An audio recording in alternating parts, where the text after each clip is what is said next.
El mecanismo de mediación se entiende que es el escenario ideal, pero ¿es el único?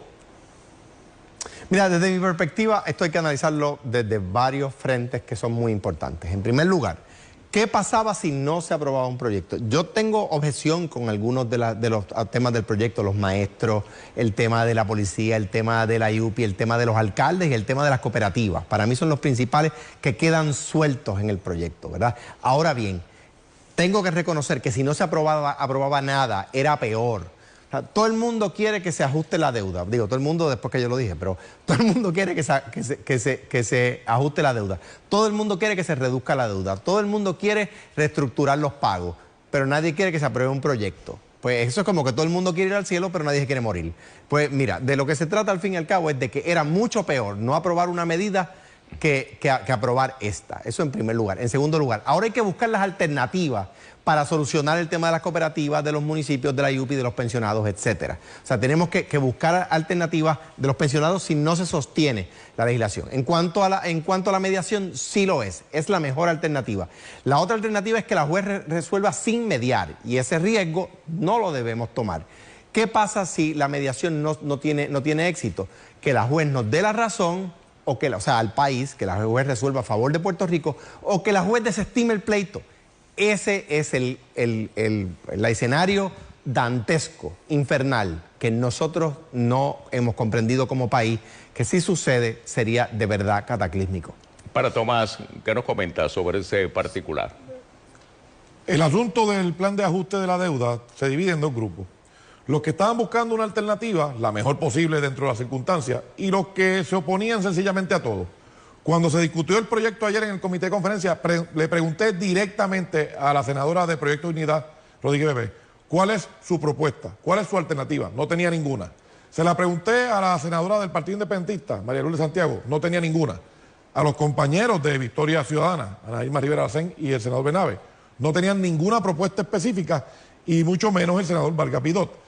Así que la legislación, por supuesto que quisiéramos que fuera una deuda menor y que se pagara menos, que pudiéramos tener mayores protecciones y mayores recursos para atender todos los asuntos de los municipios, de la UPR, de los sectores vulnerables, de todo lo que queremos atender. Pero hay una realidad, y dentro de esa realidad solamente un grupo decidió dar un paso al frente. Así que si ya hay una legislación que autoriza una emisión, y yo no creo que los bonistas le vayan a hacer mucho el juego a la Junta para que siga pleiteando cuando ya tienen una autorización para ir al mercado.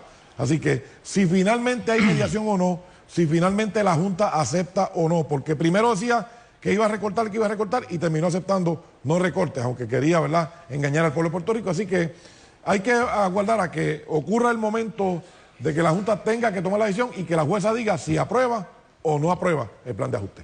Pero el Ejecutivo y el Legislativo han expresado optimismo en que el proceso de mediación funcione, y ya Alejandro mencionó qué ocurriría si eso no pasa. Nos gustaría revisar la votación de anoche. Nos llama la atención el hecho que en el Senado la mayoría popular cuenta con 12 votos, solo 6 senadores votaron a favor, mientras la delegación del PNP logró 8 de los 10 votos que tiene. ¿No plantea esto fragilidad en el liderato del presidente del cuerpo y presidente del PPD a la vez, Alejandro? Mira, en cuanto a ese punto, que es una pregunta muy válida, una pregunta muy inteligente, de lo que se trata es de lo siguiente. El PNP no tenía los votos tampoco, tenía menos votos 2 o 3 días antes. El Partido Popular tenía aún menos. Pero ¿qué no tiene José Luis Dalmau en ese momento? No tiene al gobernador que pueda ofrecerle a un legislador, como pasó con el caso de Gregorio Matías, que estaba en contra, el gobernador lo llamó, le ofreció aprobarle 2 proyectos de ley, esto dicho por el propio senador Gregorio Matías, le ofreció aprobarle 2 proyectos de ley distintos, y el senador cambió su intención de voto y votó a favor, ¿verdad? José Luis Dalmau no tiene eso. El senador tal o la senadora tal que está opuesta a la medida, pero que votaría a favor si se aprueba tal proyecto que ayuda a compensar a uno de los sectores. El presidente del Senado no tiene ese respaldo porque son de partidos distintos, ¿verdad? O sea que es natural que a la hora de hacer esfuerzos adicionales y darle garantías a los senadores sobre otras medidas, el gobernador pueda, y yo lo viví en algunos casos. Una vez un representante me pidió un puente a cambio de un voto, ¿verdad? Ese tipo de cosas pasan. Y el gobernador, pues por supuesto, tenía más capacidad de acción en los miembros de su delegación. Tomás. Para poner esto en perspectiva, cuando se aprobó el primer informe del proyecto de la Cámara 1003, en el Senado, la delegación del Senado del PNP dijo que no. Y el gobernador y los compañeros de la Cámara de la delegación del PNP dijeron que podían vivir con aquel lenguaje que sugirió la Junta aquel domingo. Y fue la delegación del PNP la que detuvo eso. Y la delegación del PNP insistió en el lenguaje para proteger, la delegación del PNP en el Senado, para proteger a los pensionados, para el asunto de la vigencia, la cláusula de separabilidad, los fondos de la OPR, de los municipios y otros fondos. Así que fue la delegación del Senado la que asumió liderato y exigió que se incluyera. Y si no hubiese sido por ese esfuerzo de la delegación del Senado y se hubiese aceptado lo que el domingo se acordó en aquella reunión con la Junta, hoy la historia fuera diferente. Lo cierto es que el PNP tuvo en la primera votación, en aquella donde la Cámara no concurrió, 7 de 10 y en esta ocasión tuvo 8 de 10. La última pregunta, se nos está terminando el tiempo. ¿Podrá el gobernador cumplir con las promesas, por así decirlo, con las peticiones que le hizo el senador Matías, que permitió que él cambiase el voto a favor? Lo que se ha pedido para la Policía de Puerto Rico lo ha pedido todos los senadores del PNP. Yo soy coautor de esa medida también. Así que todos hemos estado luchando, inclusive compañeros de otras delegaciones, para que se le haga justicia a la Policía de Puerto Rico. Hay legislación ahora que se presentó en la Cámara nueva para tratar de identificar fondos. Presentamos nosotros el pasado cuatrienio múltiples leyes proyectos que se convirtieron en leyes para defender a los policías. Así que, por supuesto que tiene que cumplir. Por supuesto que hay que hacerle justicia a la Policía de Puerto Rico y sin lugar a dudas respaldamos el reclamo que legítimamente están haciendo todos los policías de Puerto Rico. Si el gobernador puede cumplirlo o no, ¿verdad? Todos estamos de acuerdo con ese reclamo. Eso yo creo que es todos los partidos estamos de acuerdo. Si el gobernador puede cumplirlo o no, va a depender de si esas medidas van a tono con el plan de ajuste fiscal, de ajuste de la deuda enmendado. Es decir, el proyecto de ley que se aprobó anoche, que creo que era la ley 53, ese proyecto de ley pretende que si se logra un acuerdo se ajusta el plan de la deuda, ¿verdad? Se logra un acuerdo y entonces Puerto Rico empieza a salir de la bancarrota. Todas las leyes que se aprueben de ahí en adelante tienen que estar a tono con ese plan. Si la Junta determina que esa promesa que hizo el gobernador de firmar un proyecto de ley no está de acuerdo al plan, la Junta puede ir a la Corte y la Corte dejar sin efecto la ley, como pasó con la ley de retiro digno. Yo no estoy de acuerdo con que la Corte haya dejado sin efecto esa ley, pero que la Corte tiene el poder de hacerlo, si no va de acuerdo al plan fiscal, sí lo tiene.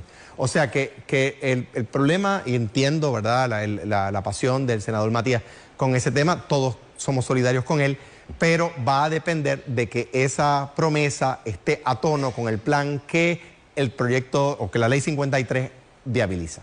Definitivamente nos estamos enfrentando a escenarios sumamente retantes y todavía falta mucho por caminar. ¿Se sienten ustedes optimistas en esta etapa? Mira, yo creo que si nos enfocamos en atender en las próximas semanas y meses esas áreas que no quedan cubiertas por la ley 53, es decir, por ejemplo, buscar economías nuevas, no nuevos impuestos, sino nuevos mecanismos que le permitan al Estado tener los fondos para suplirle a los municipios, a los pensionados, ¿verdad? Y como los maestros, etcétera. Sí, podemos ser creativos y encontrar esa alternativa. Para atender los municipios tenemos 3-4 años, ¿verdad? Si no, como está redactado, podría traer problemas. O sea que sí, esta medida le permite al gobierno ganar tiempo para atender esos otros problemas. 30 segundos, Tomás. Definitivamente optimista. Se puede dividir este esfuerzo entre los que hablan y critican y no hacen nada y los que buscan alternativas, hacen, ¿verdad?, legislación y promueven propuestas que traen soluciones. Así que sí estamos optimistas, sí creemos que vamos en la dirección correcta. Hay que arriesgar, hay que hacer esfuerzo mayor todavía, pero vamos por buen camino. Gracias por acompañarnos. Recuerden que los esperamos mañana. Que estén bien.